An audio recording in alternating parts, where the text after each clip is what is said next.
Ankylosing spondylitis can cause a lot of discrepancies in the body.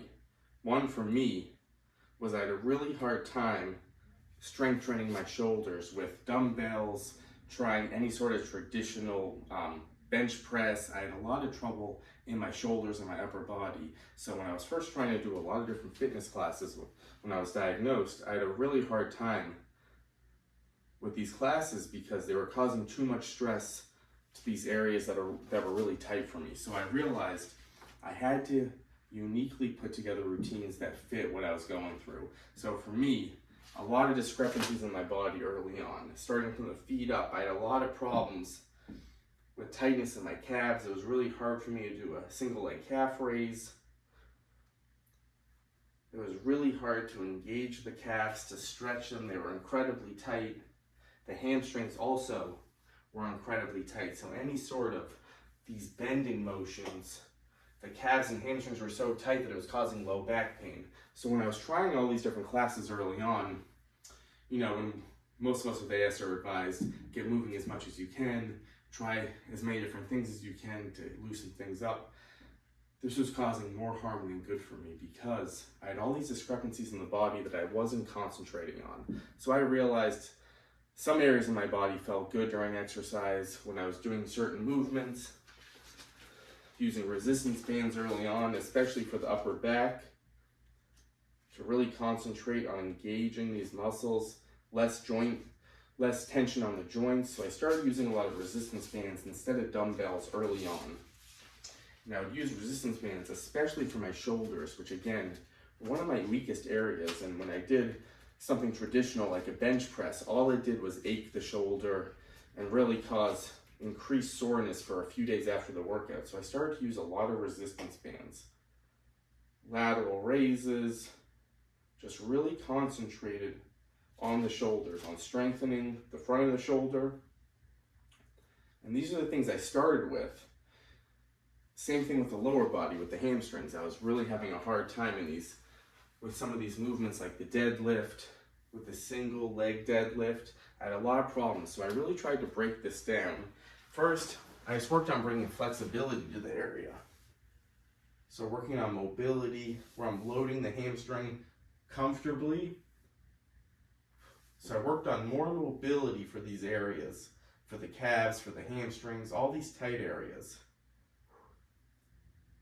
And then my goal became focusing on movements that didn't aggravate anything. So I was working on a lot of straight leg raises to get more of the hip flexor, but also to work on getting my leg outstretched and just to work all these muscles in a pain-free, joint-friendly way. So I started to work on all these different movements, and for some, they were really challenging, like the straight leg raise. And I really just started with a couple repetitions here, so I would respond well to the workouts. Once I really started to feel like I was out of form, I would stop. So I started to really change the way I thought about working out. It wasn't just about traditional things, 3 sets of 10 repetitions. For some areas of my body, I couldn't do that. I had to really take a huge step back to the calves here. The single leg calf raise was so hard for me. So I made sure I found the most joint-friendly way with both feet at first, holding on, supported. And then once I really mastered this double calf raise, supported, sometimes I would do the seated, 15, 20 repetitions. Once I mastered that, I would work on the single leg calf raise. But again, I would focus on just comfortable repetitions that felt good. So even starting with 3 to 6 repetitions, I would work this up over time. And I would stick to these lower repetitions, less stress on the body for a while. I would give it a couple weeks, a month or two, and then once my body started to really respond well, I would increase the repetitions. But loading the body up with too much weight was not working for me in the beginning, so I started doing all these different things. How can I get all these muscles activated using a lot of bands for the upper back here? And then as time went on, I was able to then get into some of these different movements. Once I increased my calf strength and my hamstring mobility, the single leg deadlift felt much better. The regular deadlift felt better. But it took me doing other things first and then combining all of it. So my body wasn't dealing with so many compensations anymore, but I was more in equilibrium. The calves were stronger, the hamstrings were more flexible. So I advise people, if you're really struggling to figure out kind of where you're at in fitness and how you can put together strength training and stretching, take a look at how everything's moving. How are the calves? Are the calves weak? Are the calves tight? The inside of the leg can be an area that can be really tight on people.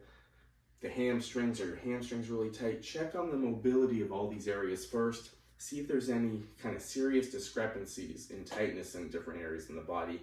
Then focus on those areas a little more, especially in the beginning, in a little more joint-friendly way. Try to get strength in the most joint-friendly way possible. For me, I talked about resistance bands. I love using machines for that aspect too. Less stress on the body, and then you can start trying to put some things together, some bigger movements, once it all feels better. There's a million ways to do it. Find the best for you. See you next time.